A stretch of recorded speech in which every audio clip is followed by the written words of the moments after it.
The Million Dollar Gap: How Success Won't Save Black Women from Systemic Inequity. Welcome to a conversation that will challenge everything you think you know about success, merit, and opportunity in America. I'm honored to share insights from my recent conversation with Makeiba James, a transformative voice who is redefining how we understand the intersection of race, gender, and economic justice. Makeiba isn't just raising awareness, she's fundamentally reshaping the landscape of equity in professional spaces through her tireless advocacy, her data driven approach, and her unwavering commitment to truth telling, even when that truth makes people uncomfortable. Her work illuminates the hidden barriers that persist despite individual achievement, forcing us to confront the gap between our ideals and our reality. Imagine dedicating your entire career, 4 decades of excellence, determination, and sacrifice. You've earned advanced degrees, often while working full time and managing family responsibilities. You've navigated office politics with grace and precision. You've mentored others, built teams, driven results, and exceeded every expectation. You've done everything right according to the American playbook of success. Now imagine discovering that despite all this, you've been systematically cheated out of more than $1 million. Dollars. This isn't hypothetical. This isn't theoretical. This is the documented reality facing Black women in America today. When I sat down with Makeiba James, she shared a startling insight that fundamentally challenges how many of us think about professional advancement and economic opportunity. We've been taught that education is the great equalizer, that hard work inevitably leads to fair reward, that once someone reaches executive levels or obtains advanced degrees, equity naturally follows. The data tells a devastatingly different story. Black women with professional degrees still earn less than 60% of what their white male counterparts make. Let that sink in for a moment. The same credentials, the same qualifications, the same years of experience, nearly half the compensation. This wage gap persists regardless of education level, regardless of performance reviews, regardless of industry. It demonstrates something profound that Makeiba emphasized throughout our conversation. Systemic barriers cannot be overcome by individual effort alone, no matter how extraordinary that effort might be.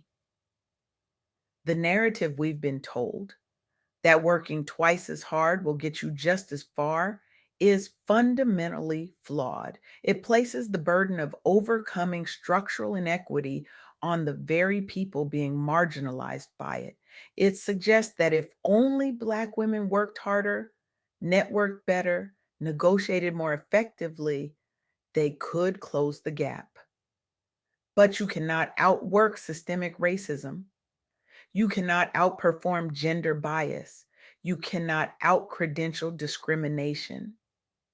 According to research from the Institute for Women's Policy Research that Makeiba highlighted, this persistent wage gap means that over a 40-year career, a Black woman working full time will lose more than $1 million dollars compared to a white man in the same position. $1 million. Dollars.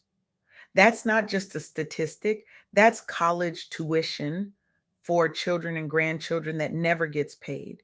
That's retirement security that never materializes. That's generational wealth that never accumulates. That's medical care that gets delayed. That's opportunities foreclosed before they ever open.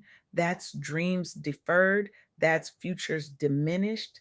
And this disparity exists even among those who have made it by conventional standards. The Institute for Women's Policy Research has meticulously documented this reality through nationwide earnings analysis. Their findings are unambiguous.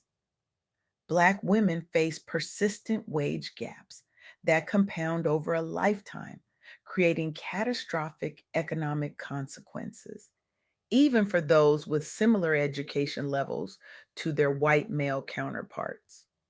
Their advocacy has kept public attention focused through equal pay day events each year, providing crucial data driven resources for grassroots organizations fighting economic injustice.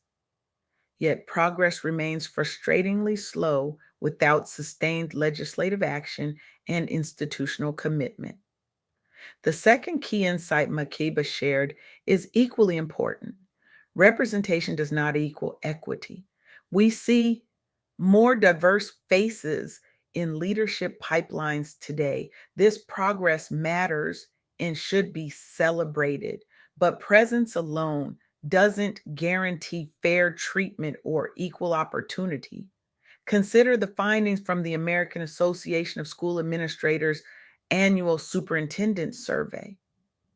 Despite impressive qualifications, with 80% holding doctoral degrees, only 4.7% of superintendents identify as Black.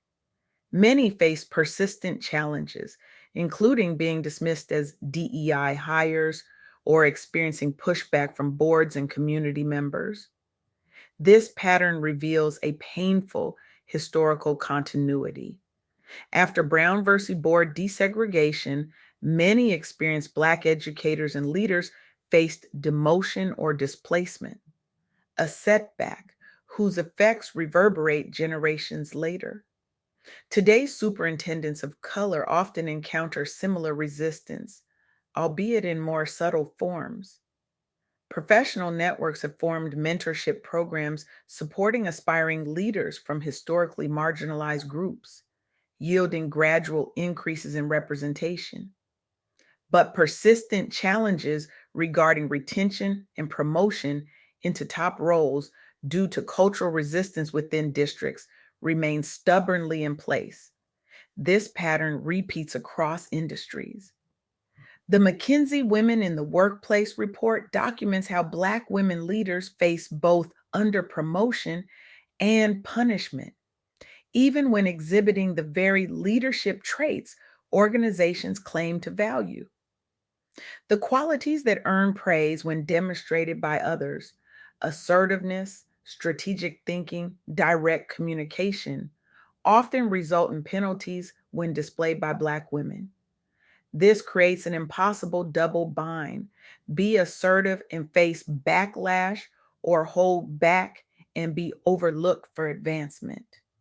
One Black female executive described it perfectly: I'm either too aggressive or not aggressive enough, too emotional or too cold, too visible or not visible enough. The goalposts are constantly moving. The McKinsey report, building on nearly a decade of tracking corporate pipeline diversity metrics across Fortune 500 firms, reveals only slight upticks in entry level hiring diversity with minimal movement at executive ranks.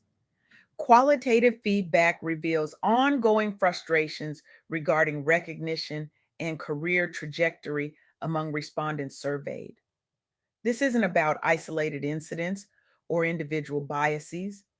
It reflects deeply embedded structural patterns that persist even in organizations that consider themselves progressive. What's particularly striking is how these patterns persist despite overwhelming evidence that diverse leadership improves organizational outcomes. Companies with greater gender and racial diversity consistently outperform their less diverse peers. Yet the barriers remain stubbornly in place. This brings us to Makeiba's third crucial insight. Addressing these disparities requires collective action. Individual advocacy matters. Speaking up about salary disparities, mentoring others, and demanding transparency all make a difference. But these efforts must be paired with systemic changes, particularly as anti DEI initiatives threaten to roll back hard won gains. Some firms implementing structured mentorship and sponsorship initiatives targeting mid career talent pools have reported improvement, but progress lags far behind expectations. Sustained pressure from stakeholders has driven some companies toward greater transparency and accountability, but industry wide transformation remains elusive. The wage gap isn't just a problem for Black women. The representation gap isn't just a problem for Black women. These are collective problems that diminish our organizations, our economy, and our society. When we systematically undervalue and underutilize the talents of Black women, we all lose. We lose their leadership. We lose their perspectives. We lose their innovations. We lose their contributions to solving our most pressing challenges. So, what can we do? For employers, conduct regular pay equity audits, implement transparent salary bands, create structured promotion processes that minimize subjective bias, hold leaders accountable for building diverse teams at all levels. For colleagues, advocate for transparency, share salary information, amplify the voices and contributions of Black women in your workplace, challenge biased assumptions when you encounter them. For policymakers, support legislation requiring pay transparency, strengthen enforcement of existing anti discrimination laws, fund programs that build pathways to leadership for underrepresented groups. For everyone, recognize that these issues are systemic, not individual. They cannot be solved through personal determination alone, no matter how exceptional the person. I want to leave you with a provocative truth. The $1 million gap isn't an accident. It isn't a coincidence. It isn't an oversight. It's the predictable outcome of systems designed to function exactly as they do. But here's the hopeful truth: what has been designed can be redesigned. What has been built can be rebuilt. What has been normalized can be disrupted. We stand at a crossroads. We can continue to perpetuate the myth that individual achievement alone can overcome systemic barriers, a comforting fiction that allows us to avoid confronting deeper issues. Or we can acknowledge the $1 million gap for what it is: evidence of a system that needs fundamental transformation. The choice is ours. And it's a choice we make every day in how we hire, how we promote, how we compensate, how we listen, how we advocate, and how we allocate resources. So I ask you, how will you use your influence, whether as an employer, colleague, advocate, or simply as someone committed to justice, to ensure that no one must shrink themselves just to belong? What concrete step will you take this week toward closing these gaps where you live or work? Because the $1 million gap won't close itself. The representation gap won't close itself. These changes require all of us working together with purpose and persistence to build systems where excellence is recognized, valued, and rewarded regardless of race or gender.